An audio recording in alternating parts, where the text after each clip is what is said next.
I discovered my husband in the living room with my son's fiancée, only hours before the wedding. I was ready to confront him, but a movement in the hallway froze me. It was my son, Elijah. His face was hard, expressionless.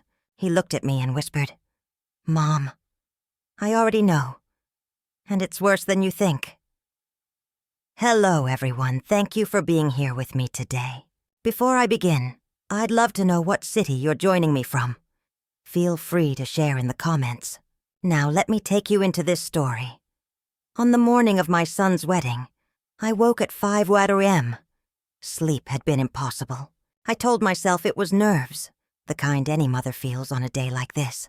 I sat in my home office, staring at spreadsheets on my computer. I run a small CPA firm from home. It's nothing grand, but it helped cover Elijah's college, and the extras my husband Franklin's salary didn't quite stretch to. The numbers blurred on the screen. My mind was elsewhere. Outside it was still dark and quiet, but I could already see the scene that would unfold in a few hours on our Atlanta estate patio. Rows of white chairs lined up on the lawn, the arch Franklin had built, which I'd spent the spring covering with roses I'd nurtured since they were buds.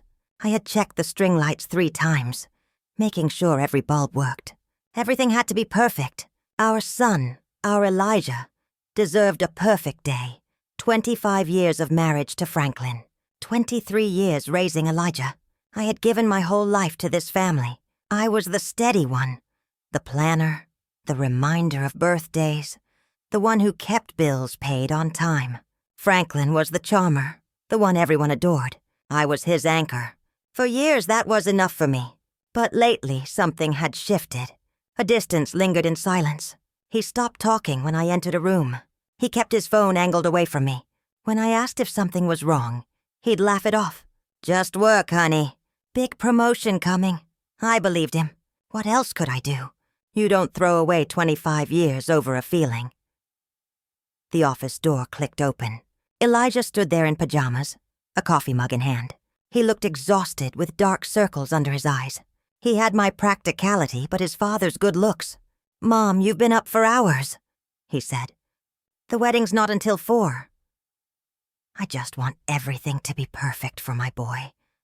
I replied with a forced smile, shutting my laptop. "Dad's still asleep?" he asked. "He left early," Elijah said quietly. He perched on my desk, suddenly seeming younger. He mentioned picking up a gift for Madison's parents, the Ellingtons. That was news to me. "Mom," he hesitated. "Can I ask you something?" I turned toward him. In the lamplight, his worry was clear. "What is it, sweetie?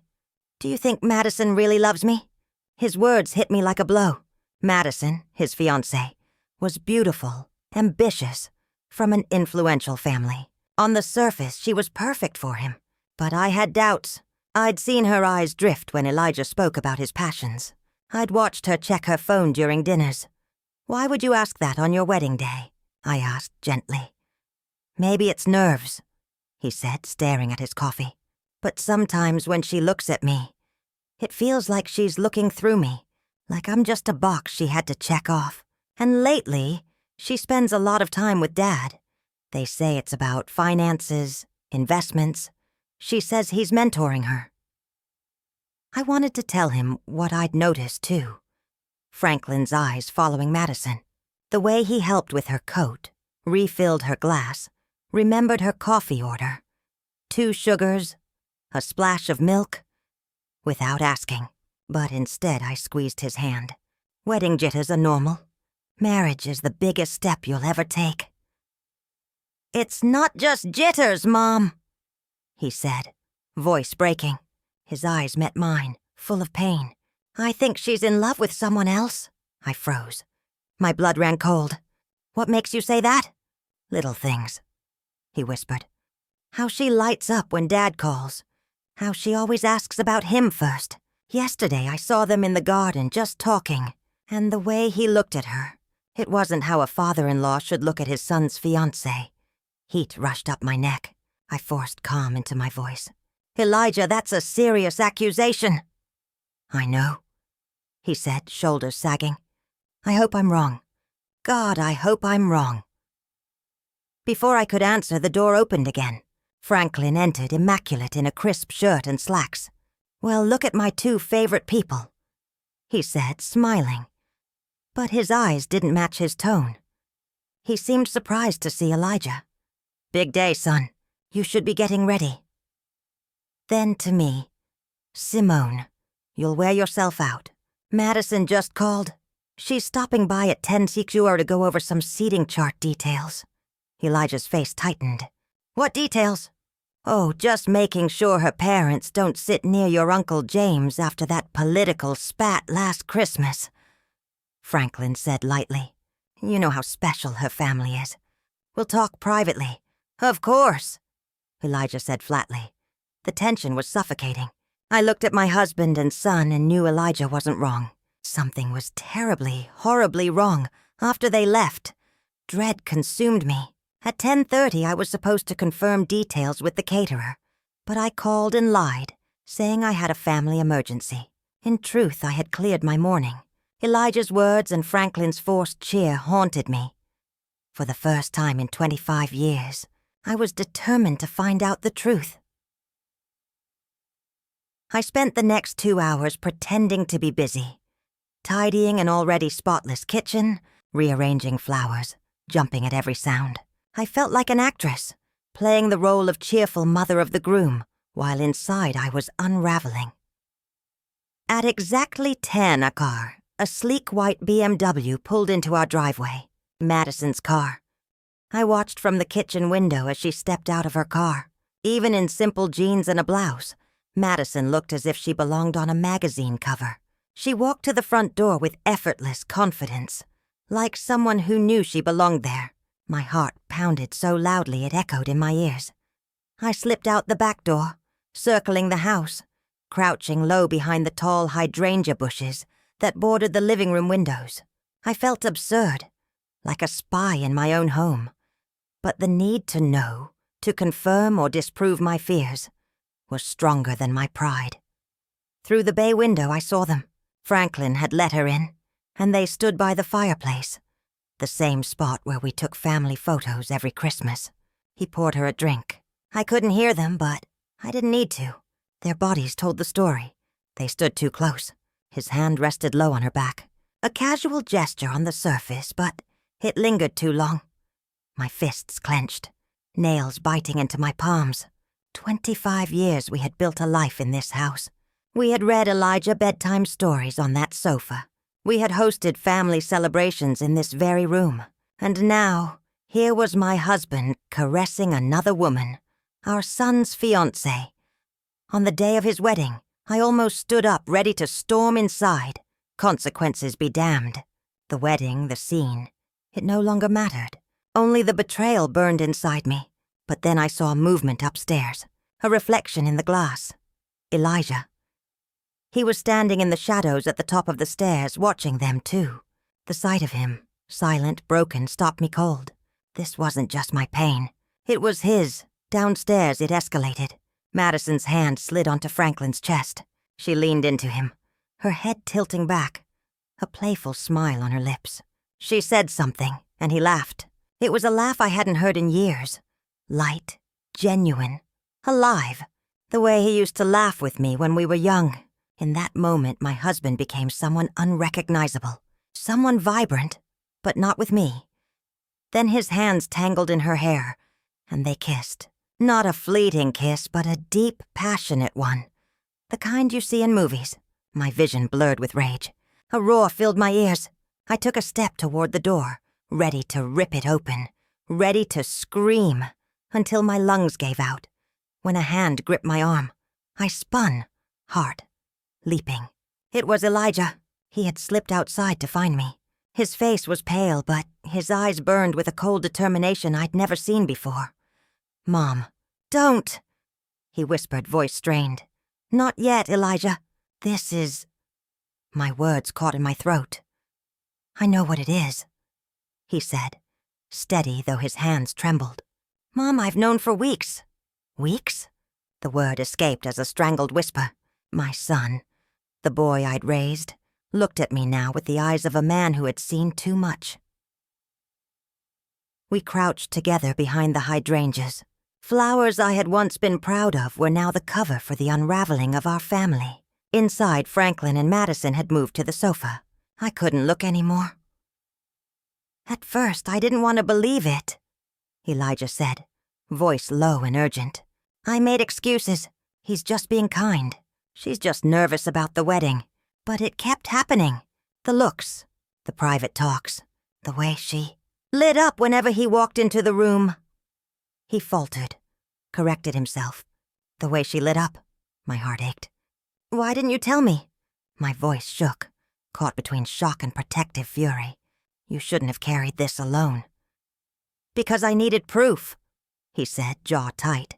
He met my eyes, his expression older than his 23 years. I wanted to give them enough rope to hang themselves. He pulled out his phone, hands shaking slightly as he tapped the screen.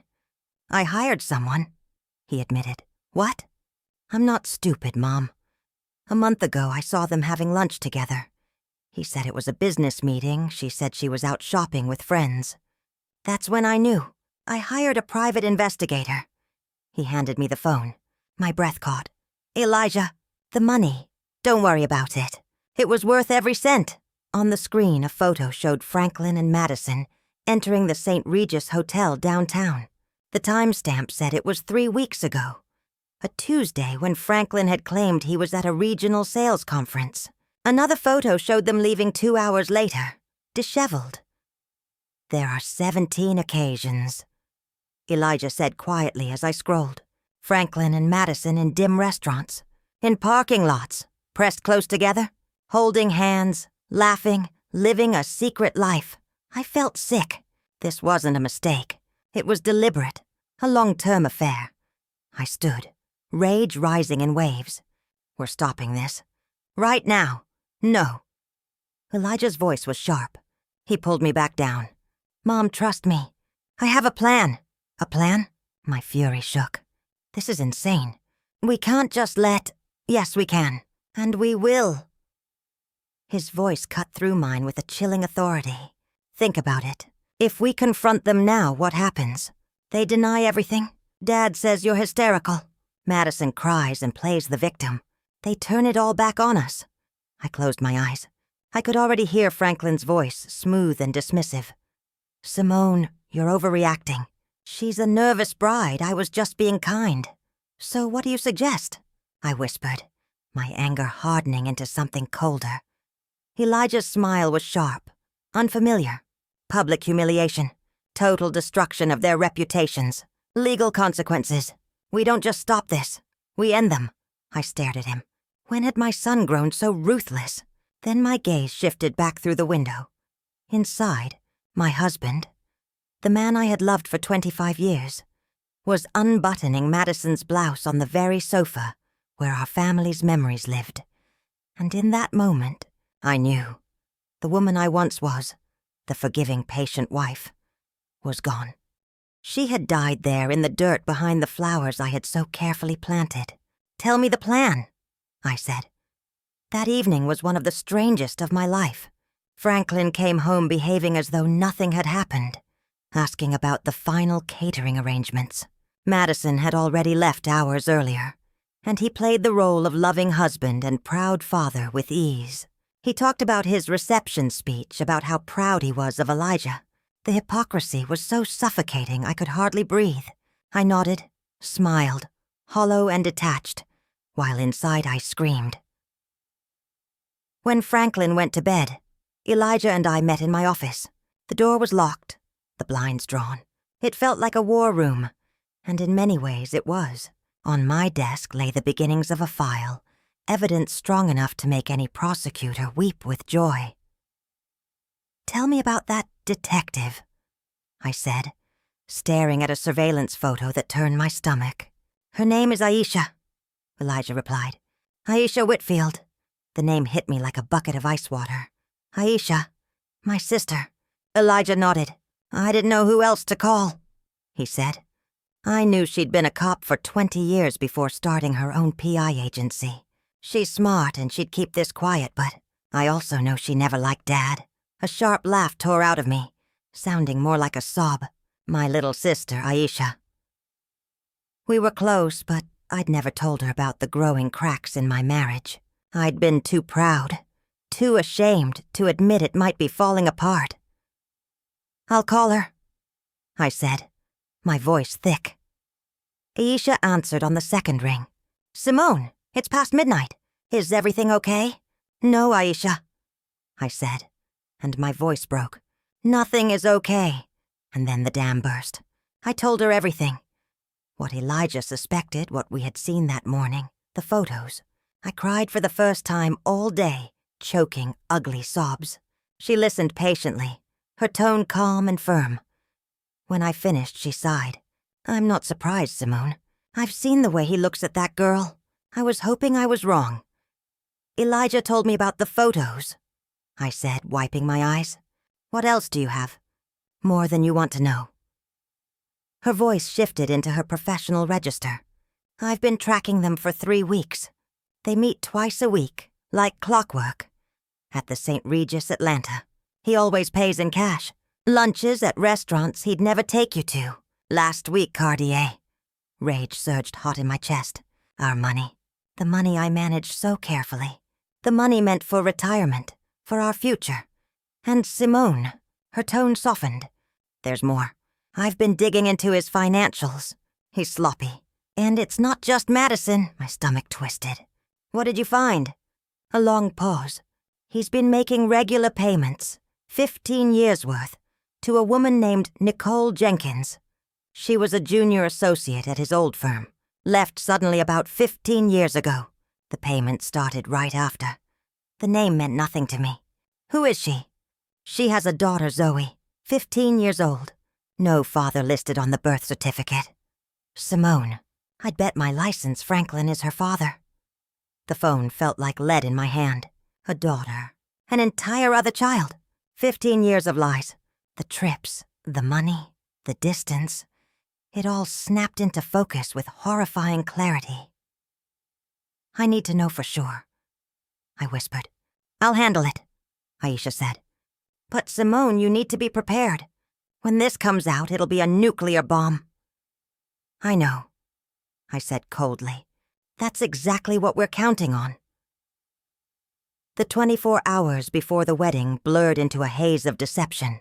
I drifted through preparations like a ghost, smiling at relatives, approving table settings, even straightening Franklin's tie.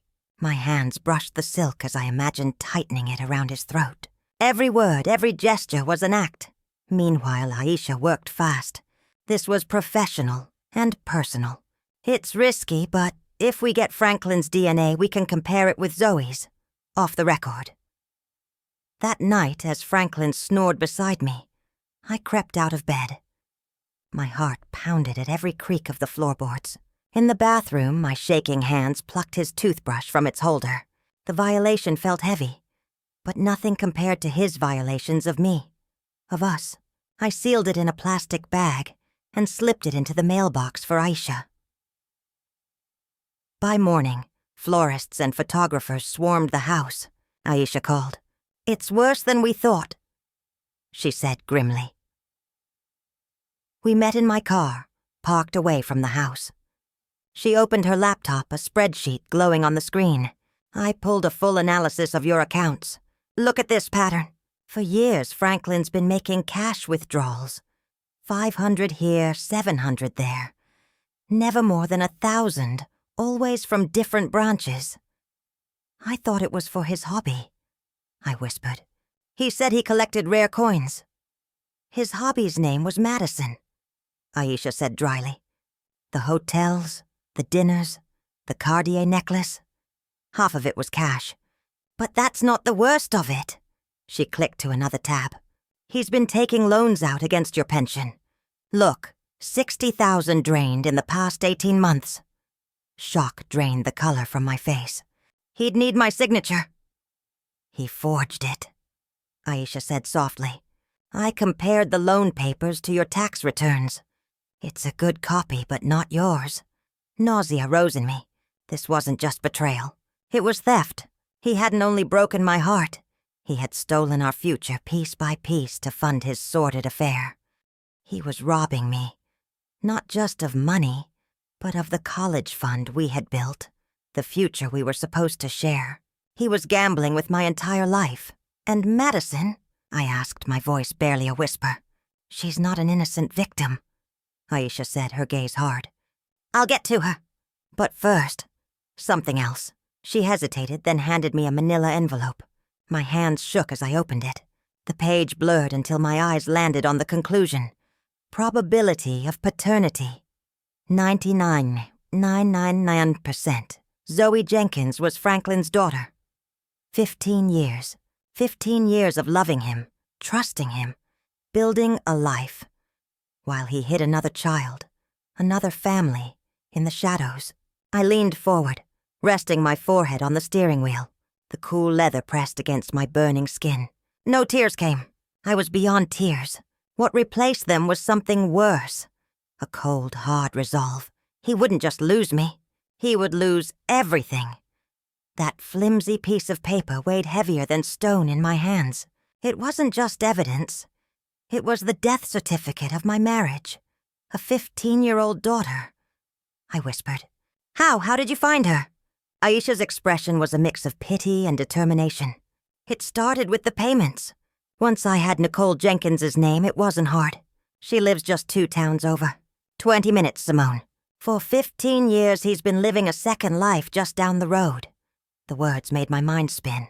How many times had he said he was working late? On a business trip? At a golf outing? Every excuse now revealed itself as a lie. I went by yesterday morning, Aisha continued. I posed as a market researcher. Nicole answered the door, and behind her, Zoe, Simone. She's his mirror. The same dark, intelligent eyes that drew you to him. The same smile. She's unmistakable. I pictured it. An innocent teenager with my husband's face. A sister Elijah never knew existed. My family wasn't simply broken. It was counterfeit. A lie I had been complicit in for half my life. Does Nicole know about me? About Elijah? I asked. I can't say for sure, Aisha replied. But look at her life. A comfortable house, good schools. But no career to explain it. Franklin funds it all. She has every reason to keep silent. He wasn't just paying child support, Simone. He was supporting her entire life, with your consulting income, your savings, even your retirement. The betrayal was bottomless. It wasn't just infidelity, it was plunder. Systematic theft of my work, my trust, my future. I handed the DNA report back to Aisha. Put it with the rest of the evidence. My voice was flat, stripped of all feeling. Shock had burned me down to cold emptiness. But even then, my thoughts turned to Zoe. What kind of man raises one child in the light, while hiding another in the dark? What cruelty does that inflict, not only on me and Elijah, but on that girl? And Madison? I asked again, clinging to anger as it thawed the ice inside me. Aisha's jaw tightened. She turned her laptop toward me, opening a new file. Madison's not just sleeping with your husband. She's been embezzling from her law firm. The words landed like blows. She's a junior partner at a major firm downtown, Aisha explained, scrolling through internal reports. Inflated expenses, fake invoices for non-existent consultants. The money funneled into a private account, small amounts but steady. In a year, she's stolen over $200,000, I gasped. $200,000? And I can tie some of it directly to Franklin, Aisha said.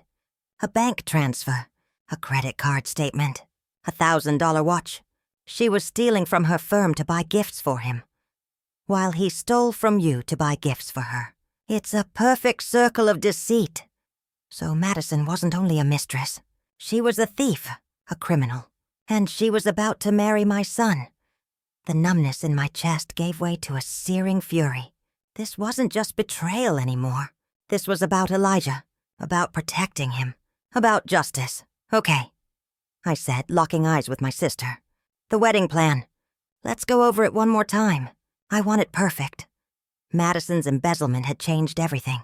This wasn't just a domestic tragedy. It was a conspiracy of fraud and theft, orchestrated by the two people who should have been closest to us. "How did you get all this?" I asked, staring at the damning documents on Aisha's screen. "Madison isn't as smart as she thinks," Aisha said with grim satisfaction. She got sloppy. "And I have friends on the force who pulled some strings. Economic Crimes took one look at her transactions and saw it immediately. She funneled money through a shell corporation in her mother's maiden name. Amateur." I thought of Madison's parents, the Ellingtons, pillars of the community, a federal judge, a charity board member. They believed their daughter was a golden star, marrying into a stable family. They had no idea their daughter was a thief, or that the family she was marrying into was nothing but a house of cards, built on lies. The public humiliation would crush them too. For an instant, pity flickered in me. Madison's parents, her family, the guests who had come in good faith, innocent collateral damage. But that pity burned out as quickly as it came, consumed by the fire of my own betrayal. "So Franklin is stealing our retirement money to shower his mistress with gifts," I said, the words tasting like venom. "And Madison is stealing from her firm to buy gifts for my husband, her lover, who also happens to be her future father-in-law." I shook my head. "This is movie stuff." "It gets better," Aisha said, a wry twist tugging at her lips. "Some of the money Franklin drained from your pension. He invested it in a real estate deal Madison recommended." "Let me guess," I said, my voice dripping with sarcasm. "The deal fell through." "The deal never existed," Aisha confirmed. "The money went straight into Madison's secret account. She's been stealing from him, too. And he's so blinded by his ego, and by her, that he never even saw it." I laughed then, a jagged, joyless sound. My brilliant, charming husband, the man who always believed he was the smartest person in the room, conned by a 20-something embezzler. Poetic. For another hour we pored over the evidence.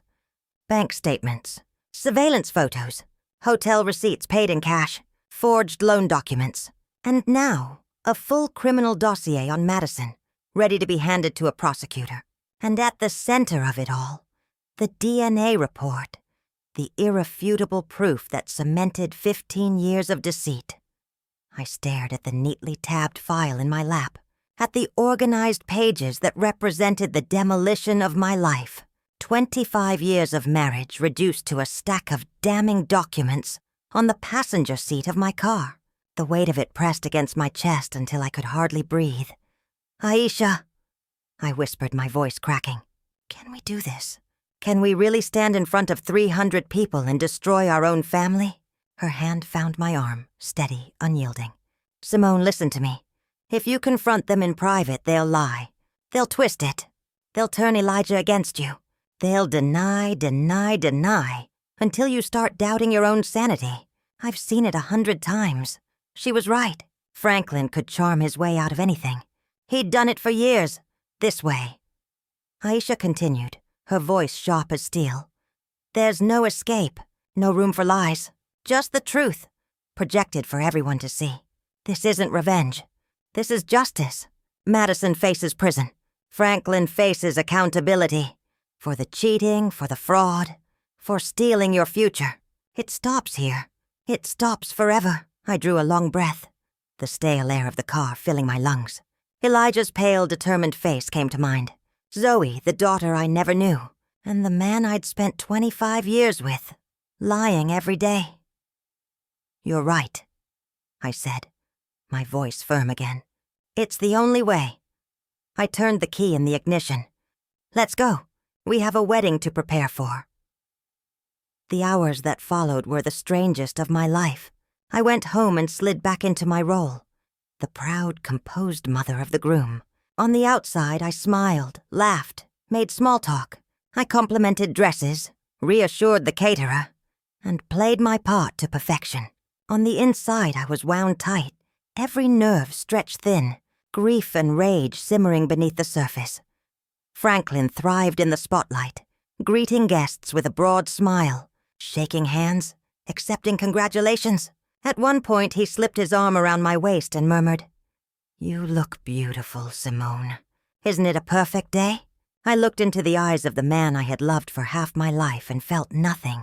Just a hollow, frozen emptiness. I smiled back. Perfect. Elijah mirrored me. Outwardly calm, inwardly burning. He posed for pictures, laughed with his friends, looked every inch the happy groom. But when his gaze met mine across the lawn, I saw it.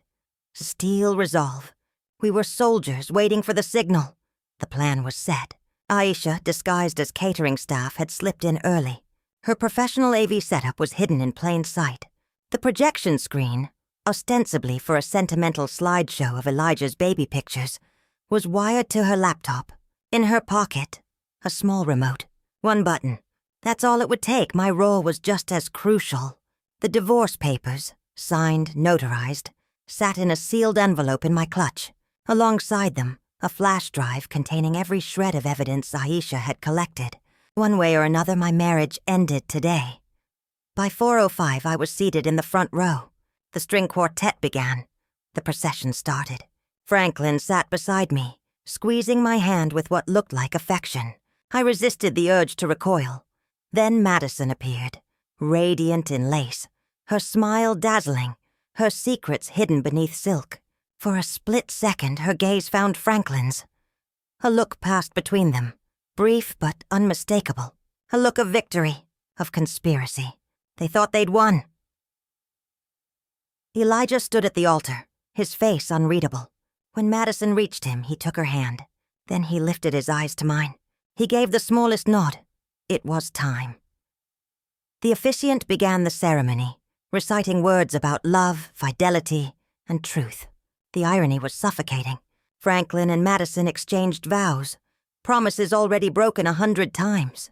Each lie churned my stomach like poison. And then, the moment. The officiant turned to the crowd, smiling warmly. If anyone here has any reason why these two should not be joined in holy matrimony, speak now, or forever. Hold your peace. Silence. 300 guests held their breath. My heart pounded so hard, I thought my ribs might splinter. The officiant's words echoed in my head. This was it. The moment.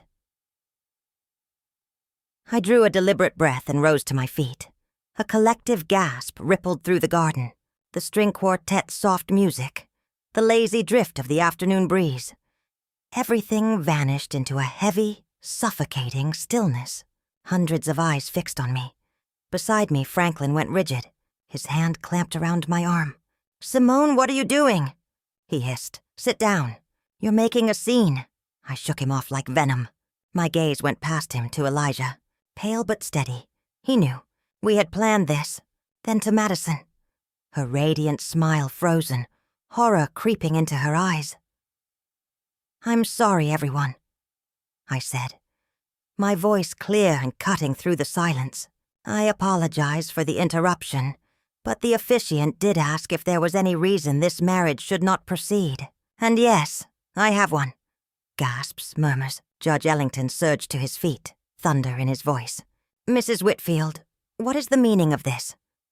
"The meaning, Judge Ellington," I replied coldly, "is that your daughter is about to marry my son under false pretenses, and everyone here deserves the truth." I pulled the remote from my purse, my thumb hovering over the red button. "The truth?" Franklin sputtered, his face flushing scarlet. "Simone, you've lost your mind. You're embarrassing our son." "Am I, Franklin?" My voice dropped, icy calm. "No, you've embarrassed him. You and your mistress." I pressed the button. The projection screen flared to life. Instead of baby photos, the first image appeared. Franklin and Madison in a passionate kiss. In my living room, the same scene Elijah and I had witnessed just the day before. The crowd erupted. Screams, gasps. Guests surged to their feet. Madison's mother clutched her chest, her face drained of color. "But that's not all," I continued, my voice slicing through the chaos. "This wasn't a one-time mistake. This has been going on for months." The screen flipped. Photos. Franklin and Madison at the St. Regis, Atlanta. Clear timestamps. Another photo. Then another. A montage of secret meetings. Clandestine lunches. Lie after lie. Laid bare. Madison stammered, her protests drowned by the uproar. Franklin shouted, "Fake! They're doctored! Simone is having a breakdown." "Am I, Franklin?" I said softly. "Then perhaps you can explain this." The slides shifted again. Bank statements, forged loan documents, cash withdrawals. A Cartier receipt for a $15,000 necklace, followed by a photo of Madison flaunting it at her bachelorette party. The garden fell eerily silent. "My husband has been stealing from our retirement savings to fund his affair," I declared, "and his fiancée has been busy too." The next slide, Madison's embezzlement. Fake invoices, transfers. Her law partners in the fourth row sat frozen, their faces hardening into fury. "And finally," I said, my voice like ice, "the deepest betrayal of all." The DNA report filled the screen. Probability of paternity, 99.9999%. Beneath it, a photo of a smiling 15-year-old girl. "This is Zoe Jenkins," I said, my voice trembling with long-buried grief. "She is Franklin's daughter, a daughter he has hidden from me, and from his own son. For her entire life, silence, absolute. 300 people staring at the screen, the weight of 25 years of deceit crashing down. Then, a single sharp sob. Madison crumpled, collapsing into her gown. The spell broke. Chaos erupted. Guests shouting. Phones raised. The garden a storm of disbelief. Madison's mother rushed forward. Judge Ellington's face was carved in stone. Humiliation and rage. Franklin stood frozen, horror flickering across his face. Rage, denial, panic, all colliding. He was cornered. There was no charm, no story, no escape. Then he ran. He shoved through the crowd, scattering champagne glasses, clawing his way toward the parking lot. But Aisha was waiting. Still in her catering uniform, she stepped from behind a tree. Small but unyielding, she extended one leg. Franklin tripped, sprawling face first across the manicured lawn. "Going somewhere, Franklin?" Aisha asked coolly. By then Elijah was at my side, his arm firm around me. Madison, trembling, clung to her sobbing mother. She lifted a shaking finger, her voice breaking as she pointed at me. You planned this," Madison shrieked, her voice shrill with hysteria. "You planned this whole thing to ruin my life." "No, Madison," Elijah replied, his tone cold and steady, slicing through her cries. "You ruined your own life. You and him." He pointed at Franklin, who was now being hauled upright by Aisha. "Let go of me," Franklin snapped, yanking against her grip. "Can't do that, Frankie," Aisha said evenly, the old childhood nickname making him flinch. "See, I'm a licensed private investigator, and I have more than enough reason to believe you've committed multiple felonies, including financial fraud. But don't worry." Her gaze shifted past him. "We're not here to talk about you right now." 2 uniformed police officers emerged from the parted crowd, moving with calm precision. They weren't here for Franklin. That would come later, through civil court. These men were here for Madison. "Madison Ellington?" one officer asked, his voice firm but quiet. Madison's eyes went wide, her whole body trembling. "No," she whispered. "You are under arrest on suspicion of embezzlement and wire fraud," the officer continued as his partner pulled her arms gently behind, her back and snapped on the cuffs. The metallic click echoed louder than anything I'd ever heard. Madison's face crumbled, the truth crashing down on her at last. This wasn't just humiliation. It wasn't just a canceled wedding. It was the end of her freedom. As the officers led her away in tears, her parents stood rooted in horror. Photographers, hired to capture a fairy tale, now captured the public downfall of a powerful family. Camera flashes strobed across the wreckage. Guests scattered. Some fled quickly, desperate to distance themselves from the disaster. Others lingered in tight clusters, whispering, their phones raised, recording every second. In the middle of it all, my strength finally broke. My body sagged. and Elijah caught me in his arms. "It's over, Mom," he whispered. "It's finally over." I looked around at the ruins of the perfect day I had once planned. It was chaos. It was a nightmare. But for the first time in months, I could breathe. The 3 hours that followed blurred into flashing blue lights, hushed conversations, and the slow dismantling of a wedding that would never be. Police gathered statements. Madison was driven away in the back of a patrol car, her once glorious gown absurd against the hard glow of sunset. Franklin, after questioning, was released. He didn't look at me, didn't look at Elijah. He just got in his car and drove away, disappearing without a word. "And you?" Elijah asked softly, his eyes flickering with old warmth. "I don't know yet," I admitted. "Right now, I just feel numb." The weeks that followed were raw and brutal. The story exploded across local media. Scandal on wedding day. Fiancée arrested at altar. Groom's father exposed in decades of deceit.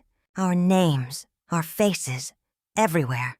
I stopped answering the phone, stopped leaving the house unless I had to. Clients slipped away from my small CPA firm, uncomfortable with the shadow of scandal. The morning after the wedding, I walked into my lawyer's office carrying divorce papers and a flash drive packed with evidence. With proof stacked against him, Franklin didn't fight. The process was fast, merciless. I was awarded the house and a substantial share of his assets. Restitution for the fraud he had bled from our retirement. It wasn't victory. It was survival. Madison, crushed under the evidence, took a plea deal. 2 years in a low-security prison. Every cent stolen, ordered repaid. Her family's name, once untouchable, was ruined. Franklin's downfall was quieter, but no less devastating. He lost his job, his reputation, his friends. He slipped into a dingy apartment across town, rarely seen again. But the hardest part wasn't Franklin. It was Zoe. 2 weeks after the wedding, a letter arrived from Nicole Jenkins, Zoe's mother. Short, apologetic. She admitted Zoe had seen the news, had learned the truth, and wanted to meet me and Elijah. I sat with that letter for 3 days. This girl was living proof of Franklin's greatest betrayal. But she was innocent. She was Elijah's sister. When I showed him the letter, he didn't hesitate. "I want to meet her, Mom," he said firmly. "She's my sister. She deserves to know her family, or what's left of it." So I agreed. We met in a quiet coffee shop halfway between our towns.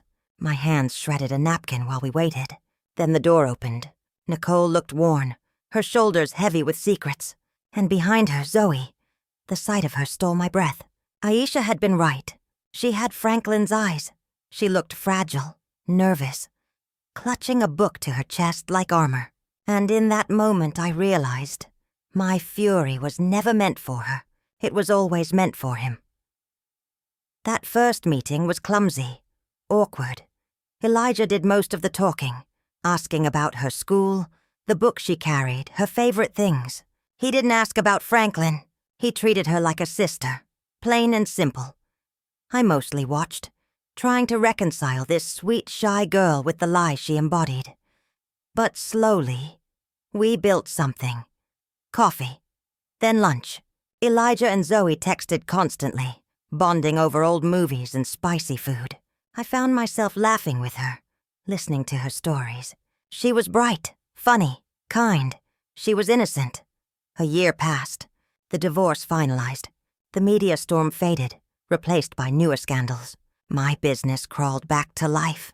And life, broken, stitched together, reshaped, found a new rhythm.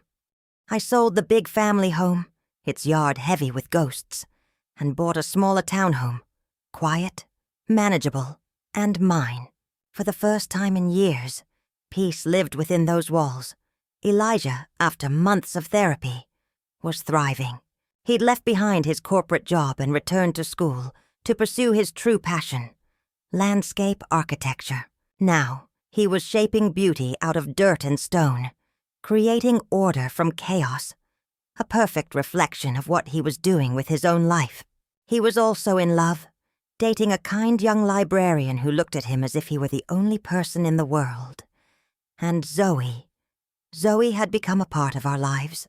She came for Sunday dinners every other week. She and Elijah teased each other, talked for hours, and built a bond that felt as if it had always been there. I grew to feel fiercely protective of her. She was no longer the symbol of betrayal I once feared.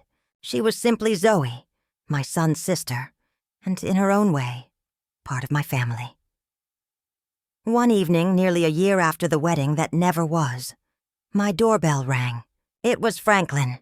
I hadn't seen him since the day he fled our shattered reception. He looked smaller somehow, older, grayer, his arrogance stripped away and replaced with weariness. He asked if he could come in. I hesitated, then stepped aside. He told me he was in therapy, trying to understand why he had done the things he had done. He apologized for the lies, the betrayal, the pain he had caused me, Elijah, and Zoe. As I listened, I could see he meant it. But apologies cannot erase 25 years of deceit. "I forgive you, Franklin," I said, and I was startled to realize I meant it, not for him, but for me. The anger was too heavy to carry any longer. "But I will never trust you again. We can never go back." Tears shone in his eyes. "I know," he whispered, and then he left. That night, as I prepared for bed, I thought of the woman I had been a year before, crouched in the dirt behind the hydrangeas, broken and lost. I wished I could reach back and tell her that it would be okay, that the pain wasn't the end of the story. The family I thought I had was shattered into pieces that day. But in the wreckage, Elijah, Zoe, and I built something new. Smaller, quieter, imperfect, but honest.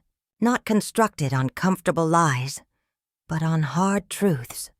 Truths that freed us. We had lost everything, and in losing it, we had found something real. For the first time in a very long time, that was enough. Thank you for listening to my story. If any part of it resonates with you, I invite you to share your thoughts. Your stories matter. And if you'd like to hear more, please consider liking and subscribing. Be kind to yourselves, and I'll see you next time.